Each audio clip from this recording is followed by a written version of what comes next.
Hola chicos, bienvenidos a prepararlaselectividad.com.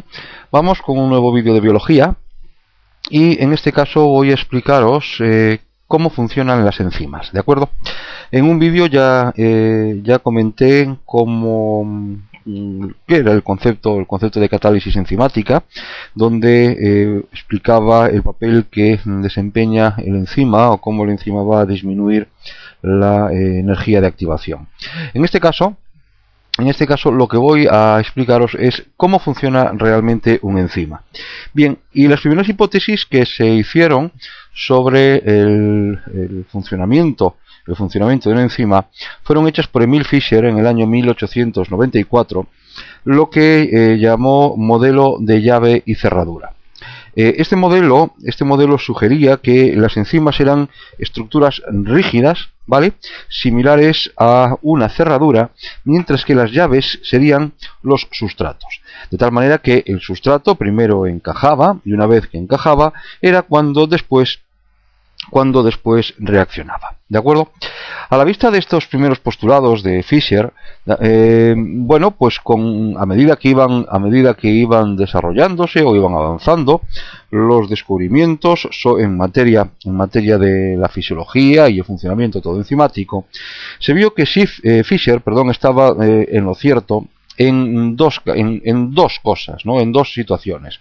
Por un lado, como tenéis, os pongo ahí en pantalla, por un lado cuando Fischer decía que los enzimas van a alcanzar al sustrato con la orientación adecuada para hacer posible la reacción. Es decir, enzima y sustrato no seguían una orientación aleatoria, sino que el enzima se acercaba con la orientación óptima para que el acople fuese el adecuado. Y después también tenía razón cuando al hacer referencia al término de especificidad, ¿de acuerdo? En el sentido de que cuando hablamos o cuando hacemos referencia a que la mayoría de las enzimas solamente van a catalizar una determinada reacción. Y esto es posible, esta especificidad es posible o está relacionada con la propia geometría, ¿vale?, del lugar donde se produce la unión del enzima al sustrato. ¿De acuerdo? Es decir, son dos conceptos que seguían prevaleciendo en el tiempo, dos conceptos relacionados con la orientación y, por otro lado, con la especificidad. Bueno, pero a medida que continuaban avanzando los estudios sobre el funcionamiento de las enzimas, aparece un nuevo concepto, que es el concepto de centro activo. El centro activo será el lugar por donde el enzima se une al sustrato, ¿vale? Es, en definitiva, el lugar donde se va a producir la catálisis. Pensar que los enzimas son mucho más grandes que los sustratos, son proteínas globulares, es decir, proteínas globulares que tienen, por lo tanto, forma esférica, plegadas y son solubles en agua a diferencia de las fibrosas, ¿vale? Y en los cuales el centro activo se encuentra en una hendidura, ¿vale?, dentro de lo que sería su estructura globular, ¿vale? Entended bien esto. El centro activo, que es el lugar por donde se produce la unión del enzima al sustrato, es como si se encontrase dentro de una hendidura, como estáis viendo ahí en el dibujo que tenéis en pantalla, que se encontraría dentro de lo que sería la estructura de la forma globular de esa proteína, ¿vale? Continuando los avances en cuanto al estudio de la fisiología enzimática, se pudo ver que aquella estructura que se pensaba rígida en el enzima no era tal, sino que van a ser estructuras flexibles y dinámicas, de tal manera que habrá momentos en los cuales los enzimas van a sufrir cambios conformacionales, ¿vale?, cuando se produce la unión al sustrato. Es decir, la unión enzima-sustrato va a provocar un cambio conformacional en la estructura del enzima, es lo que se conoce como encaje inducido. Ahí tenéis las dos frases, el centro activo, el encaje inducido y dónde se encontraría o cómo se encontraría incluido el centro activo en el interior de la proteína globular que se orientará hacia el sustrato con el fin de llevar a cabo la reacción.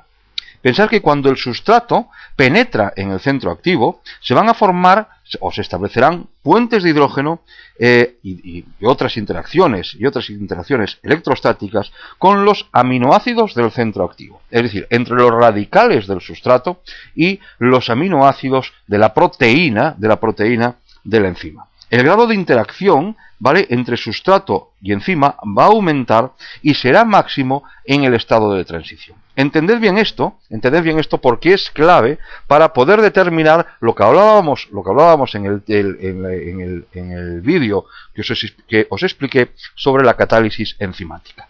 Las interacciones que van a producir o que se producirán entre los radicales del sustrato, ¿vale?, y los aminoácidos del centro activo, de la proteína, ¿de acuerdo?, es lo que va a estabilizar el estado de transición.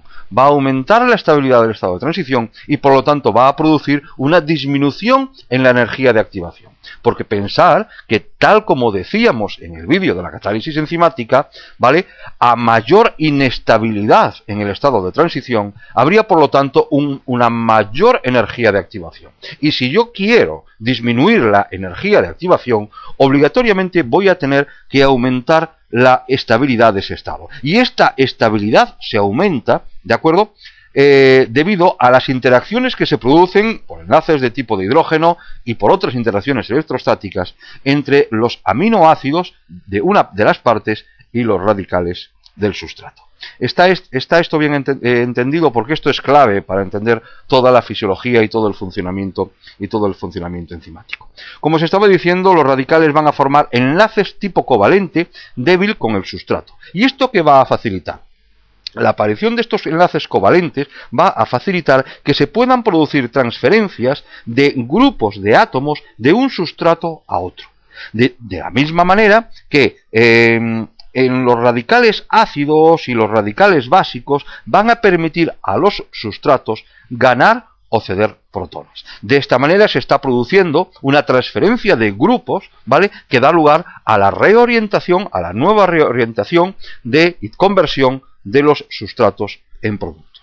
Pensar que los productos tienen una menor afinidad por el centro activo que los sustratos y por lo tanto, una vez que el producto es formado, evidentemente va a ser liberado por el enzima, que ya está en condiciones de nuevo de captar un nuevo sustrato. ¿Lo habéis entendido? ¿De acuerdo? Porque esto es clave, ¿vale?, para entender la fisiología enzimática. Bien, y ya entonces, para terminar, ahí tenéis el resumen de lo que acabo de deciros. Por un lado, la iniciación; por otro lado, la facilitación del estado de transición; y por otro lado, la terminación. Iniciación, que comienza cuando el enzima se orienta, ¿vale?, hacia colocando el lugar activo en la disposición adecuada para que pueda producirse una unión correcta con el sustrato.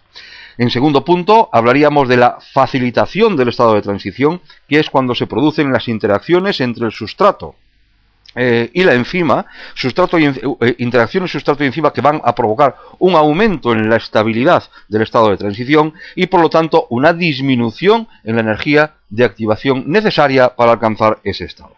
Y por último, estaríamos hablando de la terminación, ¿de acuerdo?, cuando nos dice que el producto tiene una menor afinidad por el centro activo que el sustrato, por lo tanto el enzima se libera del producto y el enzima ya está nuevamente en condiciones de poder unirse a una molécula de sustrato. ¿Lo habéis entendido? ¿Sí? Bueno, pues me alegro de que así sea. Como siempre, si tenéis alguna duda, por favor, comentádmela.